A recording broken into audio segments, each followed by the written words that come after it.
The Legend of Zelda Windwaker. Released back in the year 2002. And when people saw how the game looked, they were disappointed. Because fans were expecting something like this, but we got this. Really? And in the year 2013, they released this, an HD remake of The Legend of Zelda Windwaker. First, when this game released in 2002, people were hating the graphical style.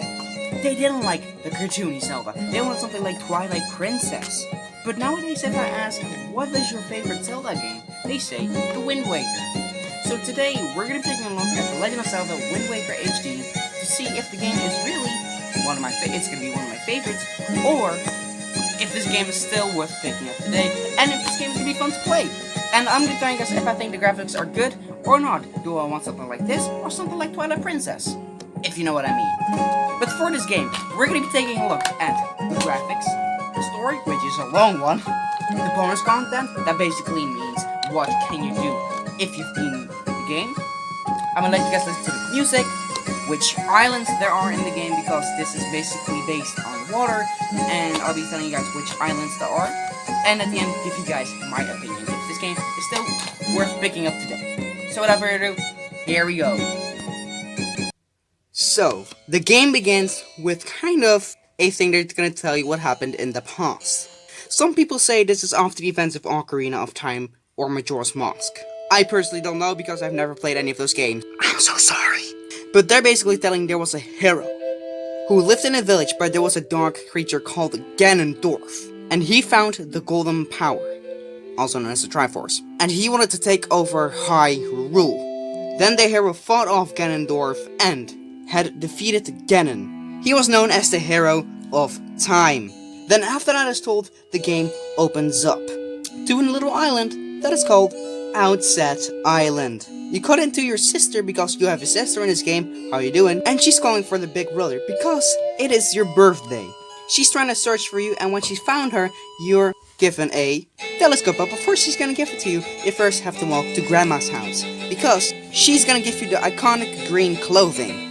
Eventually, you see a bird flapping its hand, and then it cuts to a cutscene. You see a bird carrying a girl. And there's also a pirate ship chasing him and shooting cannonballs at him. These birds keep flying and flying and flying, but eventually one of the cannonballs from the pirate ship actually hit the bird. The bird gets hit with the cannonball, takes some damage, and drops the girl into the forest. Now, you as the hero have to follow a path that leads into the forest. But it may be too dangerous to go there. So we're gonna go to this dude. Literally no joke, I thought this guy was creepy when I was a kid. And he's gonna give you the tutorial in how to attack with the sword, how to defend, and how to punch. Once that's done, you make your way into the forest, fight a couple of enemies, and rescue the girl. And her name turns out to be Tetra. You make your way out of the forest and you see your sister. Your sister's trying to walk up to you, but the bird is back and hungry for more. So, the bird is gonna swoop in and take your sister. Now, Link is really mad and he's gonna go with the pirates, go chasing the bird. Before you're gonna go though, you're gonna say goodbye to Grandma, and she gives you a shield. Now, on your way to Forsaken Fortress, where your sister is locked up, you're gonna do a couple of parkour challenges. And once you've done that, you get a spoils bag, and with that, you can hit some goodies that is used for extra content in the game. So Link gets shot into Forsaken Fortress, and all he has to do is turn off the lights that's guarding the windows, I guess, so no one sneaks in the building. Once he's done that, he sees his sister. But the bird is there to stop Link from saving his sister. Then the bird takes Link and takes him to the enemy of the game. It's Ganondorf. Link is later thrown far away into the ocean and meets a weird boat. Later, Link wakes up and he hears a voice. Little does he know that the boat can actually speak. The boat basically explains that the evil guy is Ganondorf and that he's there to destroy everything and stuff. Now Link and the boat are gonna cross the ocean to the next island, Dragon Roost. The King of Red Lions gives you the Wind Waker, and you can learn songs from him. Once you've completed those, he gives you the Wind Waker, and with the Wind Waker, you can control wind and other songs you'll learn later in the game. On Dragon Rouge, you're gonna fight a pearl. And there's a boy that has the pearl, but he won't give it to you. There's a dragon on this island that is stuck because an evil boss, which we're gonna be talking about later, is torturing that dragon's tail. And the dragon is stuck. The only way the boy is gonna give you that pearl is if you defeat the boss. But in order to free the dragon, you're gonna need to free Medley because she also got captured. If you freed Medley, she's gonna give you an item that will help you progress through the dungeon, which then allows you to fight the boss. He's a mean looking dude. Once you free the dragon, you get the pearl. There are 3 pearls in the game, you gotta collect them all, and if you get them all, the Tower of the Gods open. But we're gonna talk about that more in a minute. So Link got his first pearl, but there's 2 left. Then, next, Link is on his way to Forest Haven, because there is the next pearl. Basically, there are these things called coal rocks, and they're in trouble, because next to the Forest Haven, there's a dead kind of tree, and all the evil enemies live there, including the boss. And a coal rock called Makar is missing, and he's trapped there. You gotta save him. Once you've done that, the second pearl is yours. Then, for the last pearl, they say it's on an island. But it isn't there, because what happened is, the island had sort of a curse, and the island exploded into many pieces, and the pearl was moved. Originally, the pearl was there, but because of the evil power Ganon has, he destroyed Great Fish Isle. Eventually, you meet back with the pirates. They're just stealing some bombs, and they're talking about they want the pearls too. So you're gonna make it to the last pearl before they do. You don't have a time limit or anything like that. They just say they want to get the pearl, so the game says, hey, you have to get them before they do. But where is the last pearl? Well, there in Outside Island, there's a hole, and in that hole there's this big fish, which I believe is called Jabu Jabu, I'm not sure. And you basically talk to him, and he gives you the lost pearl. No boss, he just gives it to you. Then, there are 3 islands, really small islands, with statues on them. You have to place the pearls in those statues. If you've done all 3 of them, then they're gonna connect to a point, and in that point, there, out of the water, pops out a tower called Tower of the Gods. It's a gigantic tower. This dungeon is all about the test if you're a worthy hero. If you made it through this dungeon, there is gonna be a boss to see if you're worthy of the name Hero. He's not a bad guy, he's there to test you. It's just your typical head with 2 hands boss. I swear, there were a lot of them back in 2022 and stuff. Once you defeated him, you have to grapple onto a bell. And once you've done that, a gate to Hyrule has opened. Because underneath the water is Hyrule. A path opens up, and you have to go to Hyrule. Once you go into the Hyrule Castle, you'll see that everything is frozen. You can make some funny pictures here, I swear you. Like this. So, in the castle, you have to do a puzzle. Once you've completed the puzzle, you found the Master Sword. And Link is worthy in pulling out the Master Sword. Once he grabbed the sword, everything unfreezes and everything is normal again, and Link has to defeat the enemies. Once he's done that, he can leave the castle. You can either go outside, but you'll soon be stopped by a barrier. You can't go through the barrier. Basically, the way to break this barrier is getting Triforce pieces, but we're gonna get to that in a minute. This is also where that meme comes from. What? Guys, I did it! I did it! I did it! I did it! Once Link is there, he's stopped by Phantom Ganon.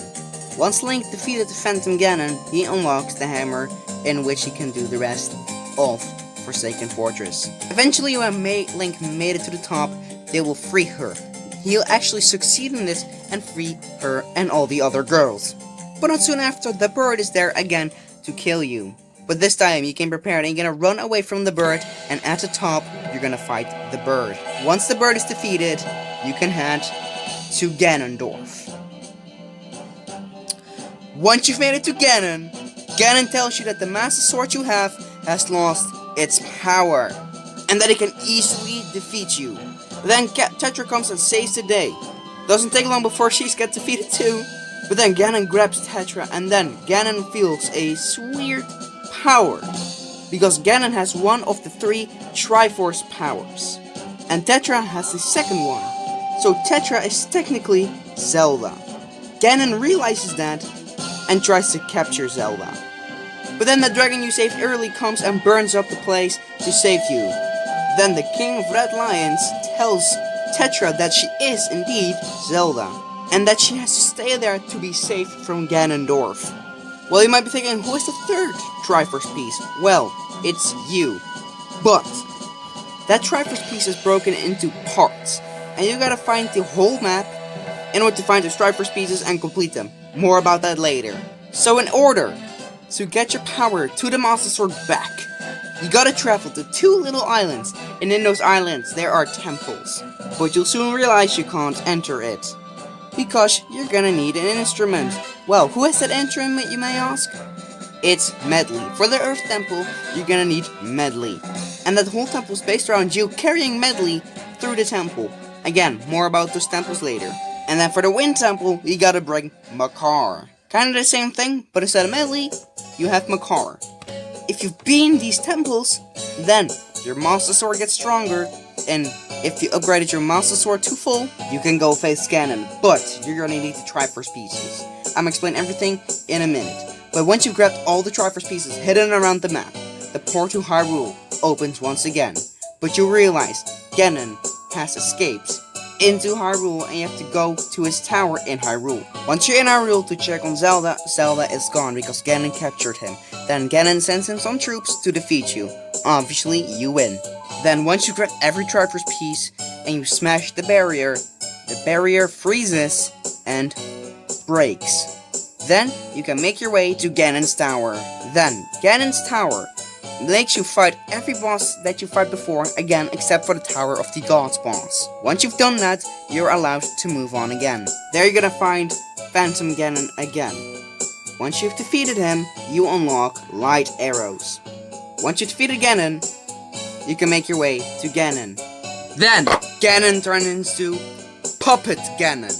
What the heck is this? Then once you defeat Puppet Ganon, you're gonna make your way up into the tower to face off Ganon for real this time. King of Red Lions made Hyrule drown, so Ganon drowns with it. But now we're gonna fight Ganon. Zelda is wielding a bow while you are distracting Ganon. Zelda is gonna shoot at Ganon, and eventually you can jump up into the air and smash into Ganon's head, and the day is saved. And that's kind of the story in Windwaker. Sure, I left a couple of things out here and there, but otherwise, I will be telling 30 minutes of what the story is. I stood it in like 12 minutes or something, which is kind of long. But you know, Zelda games are known for their long story. You this, and this, and this, and this, and this. For example, Mario, it's like, hey, Bowser's kidnapped Peach, go chase after him, you defeat him, congratulations. But that was the story, so now we're going to be taking a look at the Wii U exclusive content. So that basically means what's in this game that isn't on the GameCube version. Then I'll be talking about the Triforce Quest and what I think of it and some of the locations. So if you're gonna play this game and you don't know where they are, just there you go. I'll also be talking about the islands that are in the game, the bosses that are in the game, and some other stuff. So let's go. Alright, so the first Wii U exclusive item, I just wanted to get this out of the way first before we're going to be talking about anything else, is the Swift Sail. In the Wind Waker on the GameCube, you were pretty slow in traveling. They also wanted to add in the GameCube version, but the GameCube had a couple limitations, so they couldn't add it there. But on the Wii U, it is here. It allows you to sail really fast on the water, way faster than the normal sail. The next thing, or I should say change, is on the magic armor. So, how to get the magic armor is, you get a flower, and you go around the map to trade items. Eventually, like 3 or 4 times, you get enough, and if you go back to Windfall, you get the magic armor. So the change they made is simple. In the GameCube version, if you wear the magic armor, it drains rupees over time. On the Wii U version, it only takes rupees when you get hit. Personally, I think that's a really great change, because sometimes you don't even get hit, and it just wastes rupees, I guess. Alright, the next one, I could be mistaken, but there's this labyrinth in the game with a lot of enemies. If you beat that, you get the hero's charm. If you wear this, you can see how much HP an enemy has. I could be mistaken if this is also in the GameCube version, but I think this is exclusive to the Wii U, and on the Wii U only get a piece of heart or something. But basically how you get it is by doing a sort of a Pit of 100 Trials sort of thing. So in the Wind Waker there are a lot of islands. Now we're going to talk about islands. So we're going to be talking about islands. So the islands in the game are a lot. There are some small ones. For example, there's an island that looks like a shark, or an island that looks like an ice ring. There's Tingle Island, because in this game there's Tingle and he has his own island. What you do there is unfold the Triforce chart, because you can read them, Tingle can, you pay him a lot of rupees, and then you know where the Triforce piece is. More on that later. There's Spectacle Island, isn't that spectacular? Oh, I'm sorry. And Mother and Child's Island, for example. The main islands in the game are Outset Island. This is the island where you begin the game on. Windfall Island, the island known for a lot of side quests. Forest Haven, and Great Fish Isle, and Dragon Roost Island. These are the most important islands for the story, but these are also the islands that have the most side quests in them. Sure, for example, the Shark Island has a cave in there, but it's just only for a joy pendant, or an extra item, or some rupees. Nothing major. But on these big islands, there are the most amount of side quests. For example, take pictures of a moon, or do the trading quest, or destroy a rock, you go into a cave, it's sort of a Pit of 100 Trials thing, or go play hide and seek. You know, those type of things. In my opinion, I think there should be more of the bigger islands. They shouldn't really all be focused on the story or anything like that, but I just wish there were more bigger islands for you to explore more things. Because, yeah, you got these little islands, but come on, man. What is this? I mean, there's nothing to explore on those islands, so I just wish there were more bigger islands for you to explore stuff or do more side quests on. And I just wish there were more of those, but sadly there aren't. There are also fairy islands. In these islands, you can get certain upgrades. For example, you can carry more arrows, you can carry more bombs, or you can carry more rupees.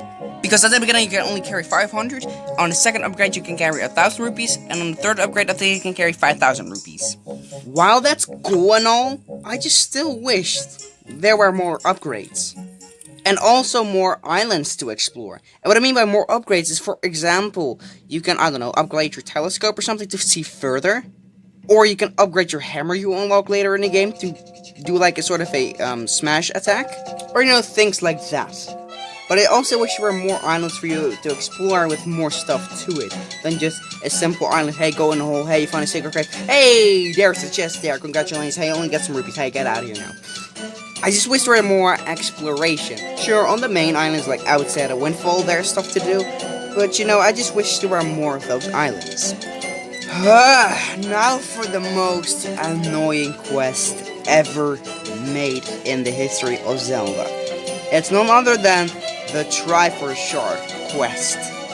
I think there are about 10 in the game or something, but this is super annoying. It's just a freaking cheap excuse for them to, like, hey, explore the whole map. Literally, this took me so long. For example, you can get the Incredible chart, which shows you where the Triforces are, but it doesn't show you how to solve them too. They show you where the charts are, but then you have to go to Tingle Bank and pay like 400 freaking rupees for you, and then you can read it, and then you know where it is. It's sort of like a treasure chart, where it just shows you a small picture of an island, and then, you know, you kind of have to search there. Most of the time I just got them by luck, I just found them randomly.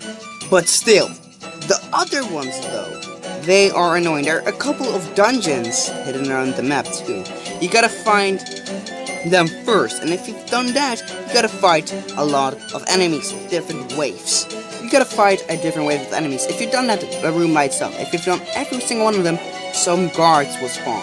And if you defeated those, then the door opens. And then you can get the Triforce. They're cool and all, but it just gets tired after 4 times. Then the 2 pieces I actually like collecting. I'm not sure, but I think it's either in this square, that square, this square, or this square. I'm not 100% sure. So in Windfall Island, there's a teacher. and you gotta bring her joy pendants. If you give her a certain amount of joy pendants, she gives you her private island. On that island, there's a secret cave. You can only enter it if you show the door your paper that she gave you. And underneath the house is a sort of a weird sewer dungeon thingamajiggy. And you gotta search, it's sort of like a maze. And you gotta search where the chest is, and you gotta open certain doors to make progress. I really like this for no real reason. I really like this for no real reason. But this is the one I actually really like. Then my second favorite is just the Triforce Charge. I just really like hunting the oceans and trying to find them. Although they're kind of annoying at sometimes, I don't mind them too much. Then, the one I hate the most. That freaking ghost ship! This is the location of the island where you're gonna need the ghost shard from. That's the location. Go there, complete the challenge, you get a ghost shard. Because without the ghost shard, the ship is getting invisible and you can't enter it. With the shard, you can just slam it to the ship and enter it. So you're gonna complete this puzzle to get the chart. And it shows you in which times, in which locations it is. So at full moon, for example, it's at the island shaped like a moon. At half moon, it's located at Great Fish Isle or something like that. Then once you've done that, you can enter the ghost ship, fight a couple of enemies, and once you've done that, you can get the Triforce pieces. Sounds easy, right? I can't tell you how long this took me to do. I didn't know what to do. I was stuck here for a long time. That's why I hate this one so much. And this is not fun. Like, this is one of the most annoying side quests ever. Like, in order to complete the game, you gotta do this. You gotta do this to complete the game. It's super annoying. And then, it's just super annoying. Like, you don't even know which I didn't even know when they showed me the chart and which location it still was, except for Great Fish Isle. So I just kept waiting there, doing the Windwaker song each time, the Song of Passing, which you unlock somewhere else. But it was just super annoying. But if you defeated every enemy, the ladder comes down and you can get the Triforce piece. Then this happens.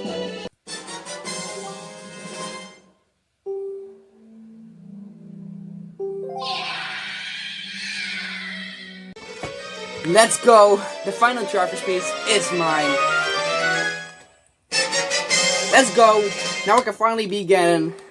Okay, let's click. What the fuck? Okay, that's enough for today. Goodbye. Goodbye. That was literally me when I was a kid. Nowadays I'm like, oh yeah, okay, that's there. It's not scary at all, but back when I was a kid, I was like, okay, I'm not gonna do this ever again. That scared the crap out of me. But I'm a kid, so what do you think? But that's just real quick, I wanted to talk about the most annoying quest in the game. Next up, I want to be talking about the boss. Because there's a couple. There's also mini-bosses like this one, for example, but eventually later in the game you just fight him so regularly that he's not even a boss anymore, but like on Forest Haven, they count him as a mini-boss, but we're not gonna count those. So, the bosses in the game are Goma, the first boss of the game. The way you defeat him is using the grappling hook on the Dragon's Tail in Dragon Roost Island. By that, the platform falls down onto his head and his shell cracks. You do this about 3 or 4 times. Then if you do that, the platform falls down, cracks his shield. Again, you do this about 3 or 4 times. Once you've done that, you think you defeated him, but that's not the case. Once you've done that, his shield breaks, and now you can hit him. I do gotta say, I love that glowing orange in the HD version. It just looks really beautiful. But now, you can defeat Goma by throwing the grappling hook at his eye, so you pull him towards him, and then you can attack his eye. I don't know how you pronounce the next boss, but I'ma try. Don't laugh. The Forest Haven boss is Galademos. I probably said this super wrong. I'm not really a huge fan of clown bosses always, but I do gotta say, this is a great boss. The way you would defeat him is using your boomerang that you've got in this dungeon to destroy its vines. Once you've done that, he falls down to the ground and he's exposed. Then you gotta hit the plant 2 or 3 times and he's defeated. The boss in Tower of the Gods is Godon. He's not a bad guy, he's there just to test you if you're worthy of a hero. But still a boss! The way you defeat him is use your bow and arrow you unlocked in this dungeon and shoot him at the hands. Then eventually he can't move his hands anymore. Then you shoot him in the head into his eyes. Once he can't see anymore, he drops down to the floor, you throw a bomb into his mouth, and he explodes. Do this about 3 or 4 times, you defeat him. What if you run out of arrows? Don't worry, he just spits out of his nose a couple. Disgusting! But you get some arrows. The next boss is Helmrock King, if I believe I pronounced it right. The bird. You basically run away from him as the room floods and he's trying to attack you. Eventually, when you made it to the top, you attack him with the hammer, he falls down into the water. You think you defeated him, but just before the gate closes, he pops out and is ready to fight you. The way you defeat him is let him follow you and smack his head into the ground, then use the hammer to destroy his mask. Even then, he's not finished just yet.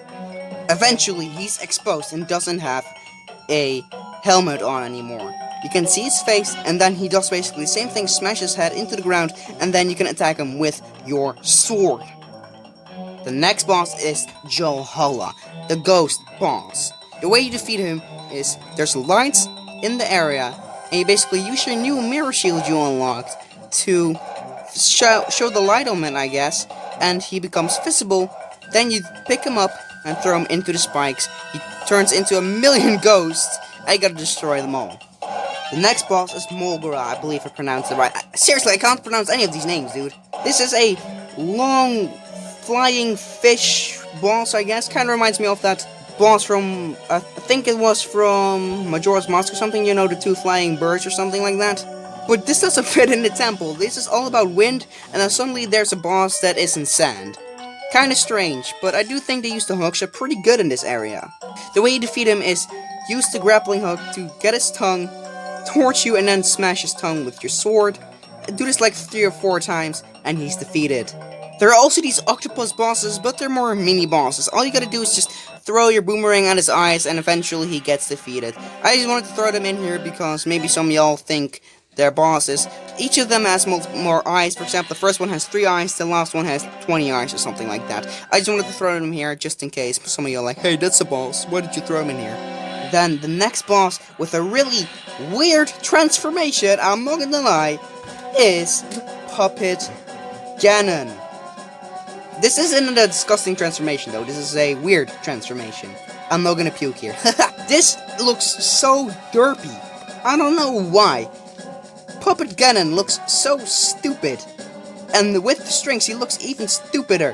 What you gotta do is use your boomerang to snap the strings, I guess. You do it like 3 or 4 times and then they snap. Then you gotta shoot your new light arrows at that blue bulb thing. Once you've done that 3 times, he's defeated. But you think it's over, but he turns into a spider. Yay, a puppet spider.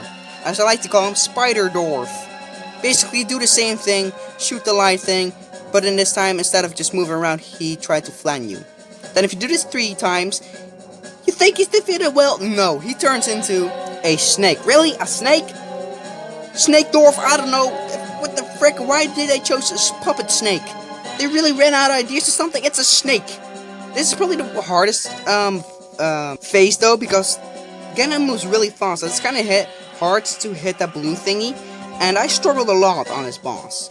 And then the final boss of the game, Ganondorf. Basically, let Zelda hit him with the light arrows. And then, if Ganon is stunned, you can hit Ganon. Do this a couple times, and then if you do a quick time event like press A, you can smash up top of his head. Eventually, he learns that Zelda is shooting at him, and then he smashed Zelda unconscious. Then you just gotta avoid Ganon's attacks for a little while. And then eventually Zelda is getting back up and shoots Ganondorf again. Eventually Link stabs him in the head and the day is saved. Those are the bosses in Legend of Zelda Windwaker. Next up, the graphics. Yo, the graphics in this game are good. People complained about how this game looked back in the day. Oh, it looks so cartoonish. We want some like Twilight Princess. I mean, Twilight Princess didn't exist back then, but people wanted the example as Twilight Princess. Eventually did end up getting that, but I like the cartoony style. Like nowadays, if I ask what their favorite Zelda game is, they say Wind Waker, and they actually like the graphical style. I think it's kind of the same thing we have right now with A Link to the Past remake. like the graphics looks weird and people are like, oh, this isn't Zelda, this is stupid. But in a couple of years they're like, this is so cool, I like the graphics a lot. But I personally think the HD version is so good. The cartoony style, they made everything brighter, from the grass to the oceans. Like, it looks so much more beautiful and brighter than before, and I just really love how the graphics look in this game, and I just love the cartoony style. And that's just, everything I just basically want to say about the graphics is simple, because it's good. The game graphics are bright, good, clear, way better than the GameCube, because the GameCube looked kind of darker than this game, and I think that's what the Wii U version did really good, made everything look way brighter and stuff. So that's just everything I want to say about the graphics real quick. Now let's move on. So there aren't really a lot of bosses in the Wind Waker, because there aren't even a lot of dungeons in the game. There's just like a couple. So there isn't a lot of bosses in this game, which was kind of surprising when I first played this game. I thought there were going to be way more bosses. But some other, like Zelda games don't even have a lot of bosses in them either. So it's kind of surprising. But those are the bosses in The Legend of Zelda, the Wind Waker. Next up, I want to be letting you guys listen to some music in the game. Personally, I think the music is great. There's some really amazing soundtracks in this game. There is, for example, Dragon Roost Island, which I'm going to be letting you listen to, Outside Island, and also some boss music that is really great. So, my opinion about the music, again, is great. It's not the best soundtrack ever. Like, I have heard some better soundtracks ever, like Mario Galaxy, for example, but it is fun to listen to, unlike Mario Brothers U. Anyway, I'm gonna let you guys listen to some music, and I'll catch you guys in a minute. There's Outside Island.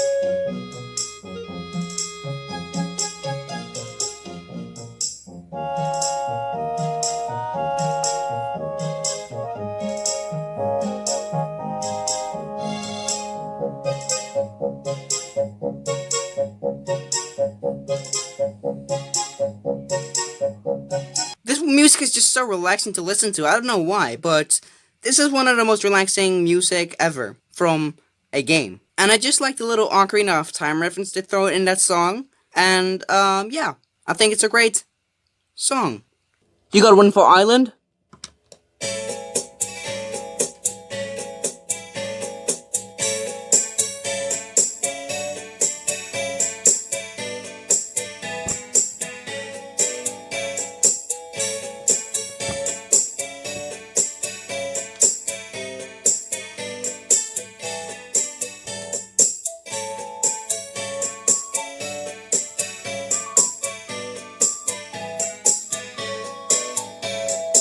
Or Dragon Roost Island?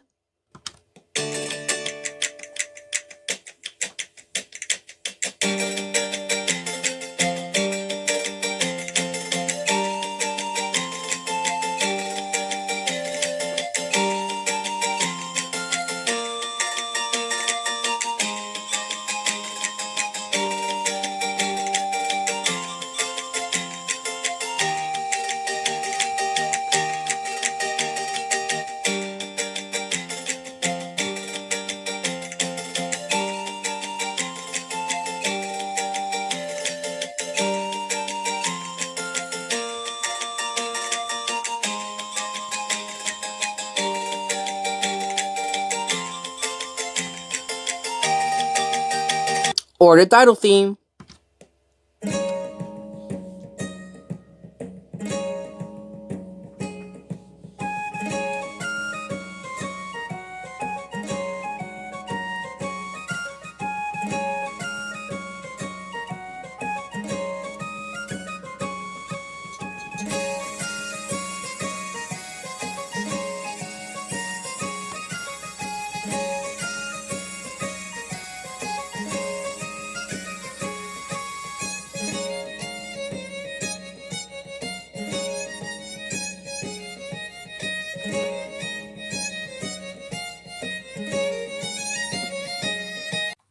And that was the music in The Legend of Zelda Wind Waker HD. So, you've beaten the game.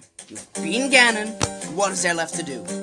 Well, there's a lot of things you can still do in The Legend of Zelda Wind Waker. I do gotta say one thing though. If you've beaten the game and you're an idiot like me and you don't read things, then don't go for the side quests, because there's an option to replay the game, and on your save file icon, which I'll show later, there's going to be a Triforce icon, which you have to play the game again. And that's basically what I did, and then the side quest didn't make, like, anything, like, it didn't really care that I did those, because I had to replay the game again. So, if you're gonna choose that option, don't go for the side quest. Do that when you're gonna play the game, or when you've completed the story, and maybe be in the game again. But if you're not gonna go for that, and you're not an idiot like me, you can just go for the side quests and all that stuff during the story. So, you can also do that. But I'll be just talking about what you can do after. You can either do it during the story or after the story. So if I'm gonna say you can only do this after the story, and also mean you can do this during the story, if you know what I mean. Because all the bonus content, you don't exactly have to do that after the story. You can also do it during the story. So I just want to get that out of the way. But I've not 100%ed this game with one reason. I'll tell you what bonus things you can do in a second, and there's also one thing that you can do bonus. I'll show you right now. But this is the one reason of the bonus content that I haven't beaten this game 100%. See these file selections? What's different? Well, you can easily see. On quest log 3, I've beaten the game, but I was an idiot, so I erased all my shit, and now I have to complete the game again. But I guess that's one thing you can do. So now I have the Triforce piece, but have to replay the game again. So if I want 100% the game, I have to get everything again. And I wasn't feeling that. So that's the reason why I have not 100%ed the game. And that is the reason why I have not 100%ed this game just yet. Because you see this icon right there? That's why I haven't finished the game. But if you finish the game and you're wondering what you could do, you could replay the game. I personally don't like that's your freaking reward, and I did all those side quests with it. But I guess that's one thing you can do. If you've beaten the story, hey, complete the game again. You're 100% completionist, right? Well, you want to complete the game again? You want 100%? Well, you can collect everything, but you can finish the story and do everything again twice as long time, and you get this freaking cool icon on your thing. Oh, that's so cool. Oh. Again, not really a personal big fan of that, but there's some other things that you can do in the Wind Waker. In the game, there are things called treasure charts. I've completed a couple and all that stuff. But yeah, if you completed the game, you can do this. There are a lot of treasure charts in the game, a lot. But I can hear you ask, what do I get from them? Well, you can either get 50 rupees, 200 rupees, or a heart piece. Hey, that's not worth it, I know. But in the other way, it's kind of satisfying if you've completed all of those treasure charts, in my opinion. So that's one thing you can do after completing the game. You can hunt for the rest of the treasure charts. Because there's a lot in the game, so there's a lot of content. Sure, they give you 50 rupees or 200. But in the other way, there's such a satisfying feeling if you've completed them all. So in one way, it's still worth getting them all. And sure, there also might be annoying to get some of them sometimes, and there might be really no worth, like you travel half the map and you're like, oh wow, they really just get 50 rupees? Sure, it could be annoying in that case, but on the other hand, it's kind of still worth it in my opinion if you've, like, completed them all. You don't really unlock anything else if you've, like, collect them all, but it's still a satisfying feeling. You can also do the remaining side quests. For example, on Outside Island, if you have a leaf, you can jump around the half of the island, and there's a rock there, and if you go in there, there's sort of a pit of 100 trials type of thing. But there's also other things like the trading quest. You have one item, you gotta go around the map to trade items, and eventually you unlock a statue. It's a minor thing, but that's something you can do as well. Or just the simpler things, for example, upgrade your things. If you didn't get max bombs or max arrows just yet, you can max those out by finding the lost fairies you're gonna be needing. Or what you also could do is go to these smaller islands of the game, for example, the Shark Island, or that Spectacular Island, or stuff like that, and do the extra challenges, like the extra mini dungeon. Sure, you may unlock a joy pendant, or you just unlock some rupees, or just unlock a treasure chart, but at least that's a thing you could do. There are also platform charts and dungeon charts. You could try and hunt for those around the map. I'll give you one clue where the cave chart is. Or actually I'll just say where it is. It's here. Then you can see on which islands there are caves, and then you can try and beat all of them. There's also platform charts, which is kind of the same, but it shows you, instead of caves, it shows you where platforms are, and on there's also chests. For example, if you don't have enemies, you unlock a chest. Destroy all the cannons that are on the platform, you also get a chest. There's also things that are you get like joy pennants again, or just some rupees. But again, it's just so satisfying if you completed them all. So yeah, maybe like, but Joe, I only get rupees from them, or just a joy pen. Is it worth it? No, I guess not. I guess. But if you're 100%er, it is satisfying to finally complete a game. Sure, these are things are like, why would I do them? Why would I really go out of my way to go to each platform just to get some rupees? But on the other hand, it's kind of fun to explore the ocean, trying to search for all of those platforms or caves, just to like fight some enemies and open some chests. I think that's also a satisfying feeling. So in the game, there's also items that enemies drop, obviously. But instead of rupees, some enemies drop joy pendants, or nice crests, or a skull necklace or something like that. These are also for bonus missions if you have a certain amount. For example, if you give 20 nice crests, these things, he will teach you a new move, a deadly spin. It's gonna cost some magic, but it's a really deadly move. You can earn it from this guy, which I thought was super creepy. I mean, where are his eyes? Like, seriously, he just has white eyes. That's not normal. And there's just also other examples. For example, give joy pendants to the teacher and she gives you stuff. The teacher is at Windfall Island, and if you give her a certain amount of joy pendants, she gives you stuff. Or give that girl on Windfall Island the skull necklaces, and she'll also give you stuff. So those are also kind of the extra things you can do in the game. And that's The Legend of Zelda Windwaker. So I just basically told you what you can do in the game if you've beaten it, the bosses, the music, etc, etc. So, now for my opinion, if the game is still worth buying. Yes, this game is absolutely worth buying, because you're gonna have a great time with this. I'm serious. And this game is gonna be so fun. Like, the graphics are way better in the GameCube version. There's some stuff that isn't in the GameCube version, so you should definitely pick up this version. And I had a great time playing this again. For only 20 euros, like 20 euros, I bought this game. And I'm having a lot of fun with it. I had a lot of fun with it. I don't know if I'm gonna play the game again though for the 200%, but I'll see about that. But I had a really fun time completing the story, do a couple of side missions, which I'll delete it later. But still, I just had so much fun. What if you don't have a Wii U? You might think, should I just pick up the GameCube version? Well, actually you could if you have a GameCube, but I wouldn't recommend it, because the GameCube version nowadays is way more expensive. Sure, it's the original version. It is not the remake or something like that, but this version has better graphics. It has some content that isn't there. It has a single model instead of the single player where you can play Game Boy, sing a song there or something like that. And there's no reverse rest in peace. But still, it's just this game has so much better things than just the GameCube, and the GameCube is version is way more expensive than this one nowadays. I bought it for 20 euros, and you can also probably get it really cheap than just the GameCube, because if I just look up, it was like 60 euros or something, so this is way cheaper for kind of the same game with extra content. And sure, it is on the Wii U, I know a lot of people have a Wii U. You can kind of see this as a double review from this one and the original version, and I also explained some exclusive stuff, so I probably won't cover the original Wind Waker anytime soon, but yeah, you should definitely pick up this version. Even if you don't have a Wii U and you're looking for a Wii, this is definitely a game that's, in my opinion, worth picking up a Wii U for. You might be thinking, well, there's Wind Waker on the GameCube.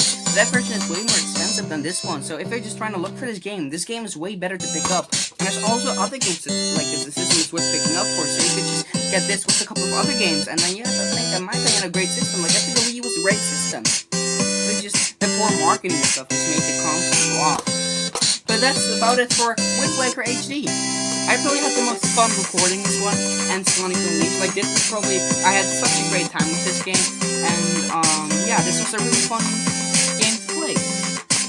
Alright, so that was it for this week. I hope you guys enjoyed the video, and I'm gonna see you guys next time. So, wait a minute. Since this game is all about water, and you're floating on water, let's see if this game can actually float, because that's where it's all about, right? Let's do the floating test.